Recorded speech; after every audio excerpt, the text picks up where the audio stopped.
Good evening, I'm Byron Scott with a CTV News update. Police need your help tonight finding a man wanted for viciously attacking a senior. CTV's Katera Jones is in the control room with more.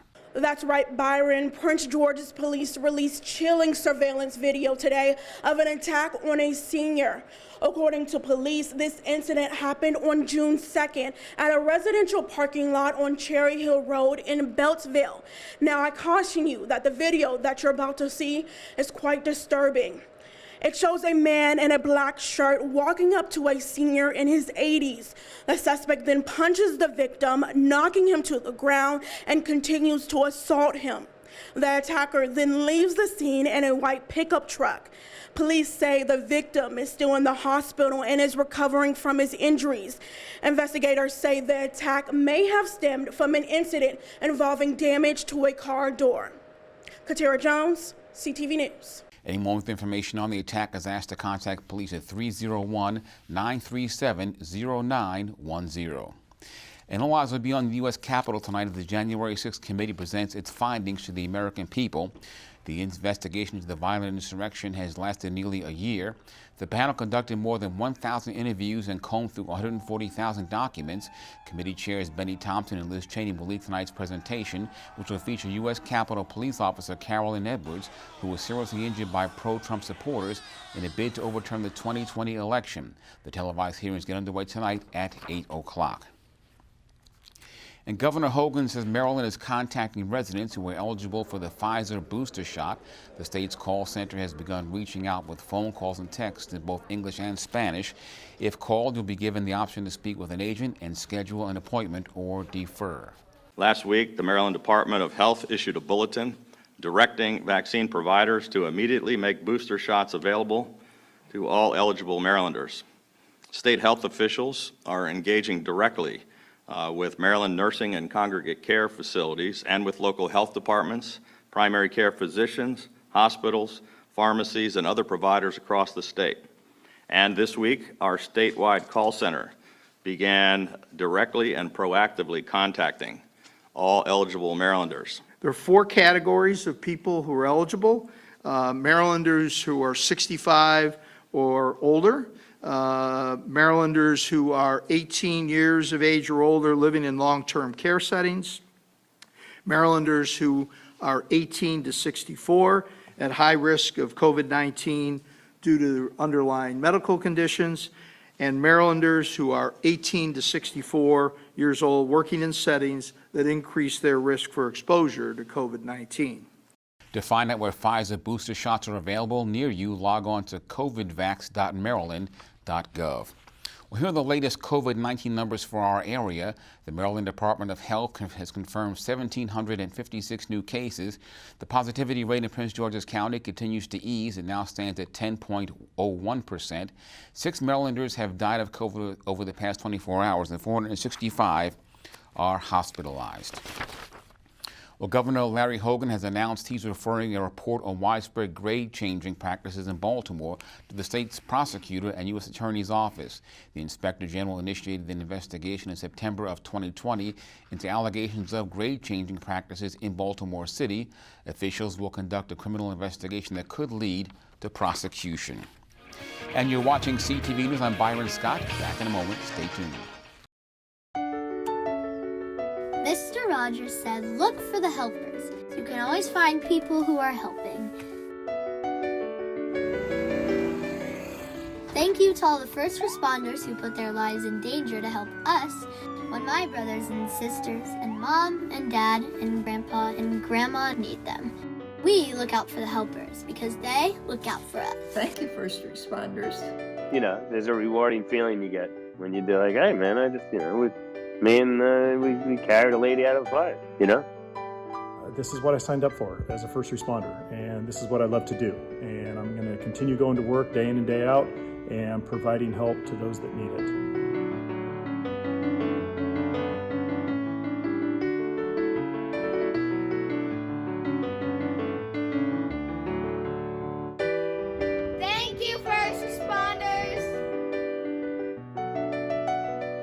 Thank you, first responders. We need you.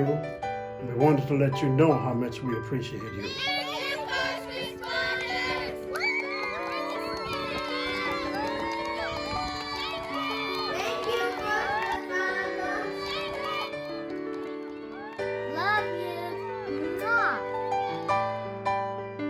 Be safe, look after yourself, and look after one another. Thanks.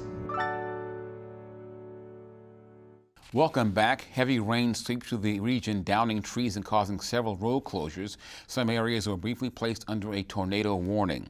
This was the scene in Laurel yesterday evening. Streets were flooded as the Patuxent River and nearby creeks overflowed.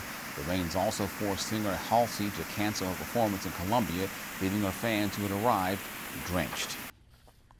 We now know the names of the people involved in that deadly head-on beltway crash early yesterday morning at Central Avenue. Investigators say 30-year-old Danisha Leatherwood of Hyattsville was driving a Lincoln Navigator the wrong way when she slammed into an SUV driven by 51-year-old Allison Kirksey, killing her. The roadway was shut down for 6 hours for the investigation. The state attorney's office will have the final word on charges.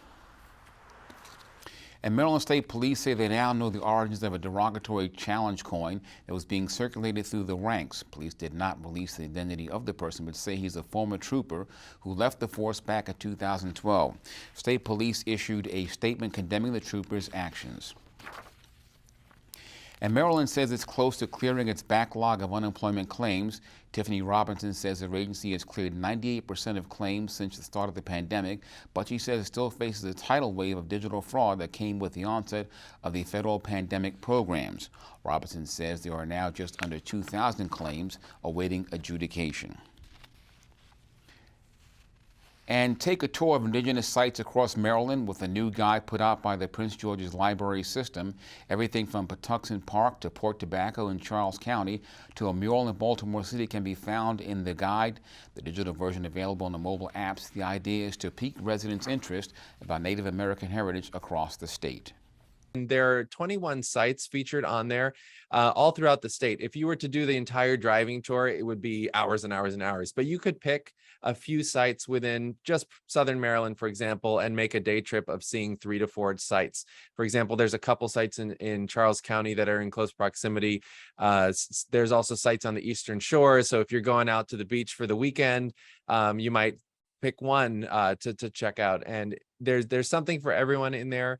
Natural features. Some of the sites are historical markers as well, where you can't necessarily see a reconstruction of a home or anything else, but it's an important marker of the fact that there was a thriving community from one of the indigenous tribes at that location at that time.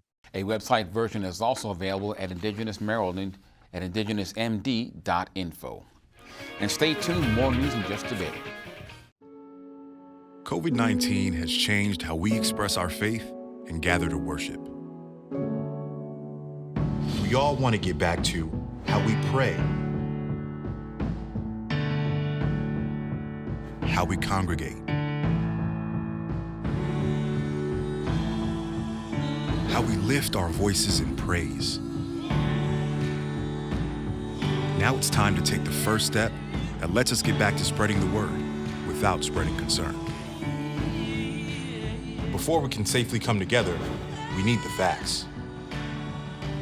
As COVID-19 vaccines become available, you may have questions. Should I get it? Is it safe? Should I wait? It's okay to have questions. Now get the facts. Learn more at getvaccineanswers.org so you can make an informed decision when vaccines are available to you. Welcome back. A WSSC water commissioner steps down from his job amid allegations of conflict of interest. Chris Lawson submitted his resignation effective immediately. The controversy appears to be over the organization's billing system known as Project Cornerstone. In a statement, Lawson admits to having a client that, quote, participates in the Cornerstone contract. And a Prince George's jury awards a man who was falsely imprisoned by Six Flags security guards $250,000 in damages. The incident happened on Father's Day 2018 when Nicholas Mims was searching for his son who was lost in the park. Mims was not wearing a shirt at the time and security asked him to leave, citing a dress code. Mims says he was beaten and handcuffed during a dispute. Six Flags denies those allegations. This is the second trial for this case. The first was overturned on appeal and the new trial was ordered.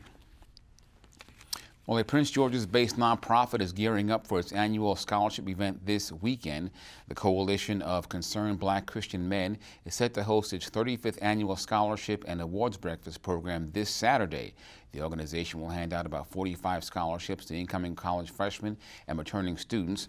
According to officials, the nonprofit has given out more than $460,000 in scholarships since 1993. Prince George's Fire Chief Tiffany Green and sportscaster Lou Holder are the keynote speakers. All the proceeds that we take in go directly back into the organization, to our services and programs.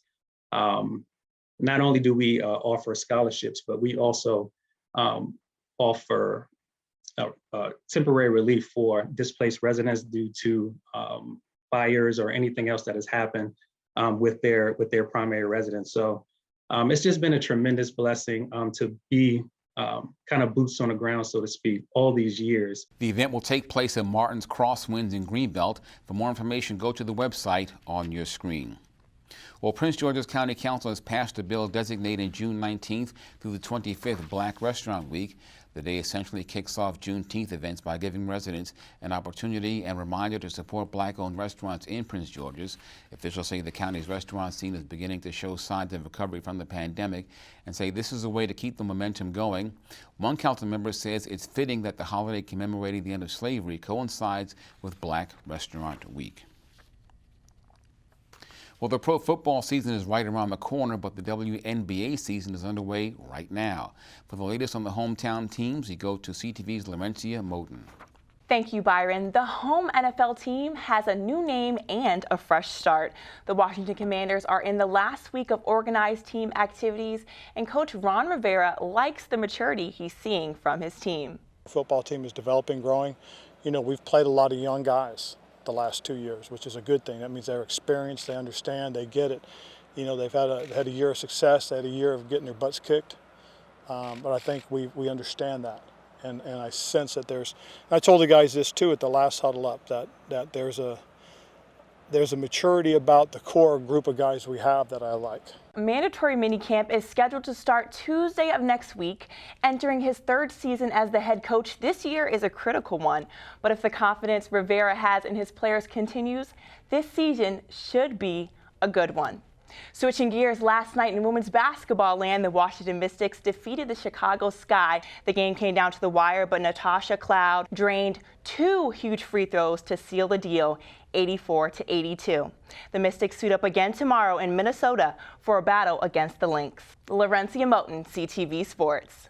And he was fishing for bass, but instead he snagged a record-breaking common carp. 24-year-old Logan Kerman of Essex caught the 49-pound fish earlier this month while fishing in the Chesapeake Bay. Kerman's prize catch broke the previous record of 44.4 pounds that was set back in 1978. In a statement, Kerman said the bass fishing wasn't great, but this made my week. And now for your weekend weather forecast beginning on Friday, that's tomorrow, sunny with a chance of evening showers, highs around 82. Saturday, showers likely with highs in the 70s. Sunday, a chance of showers and thunderstorms, highs around 81 degrees. And that's our news for tonight. I'm Byron Scott. We'll see you tomorrow.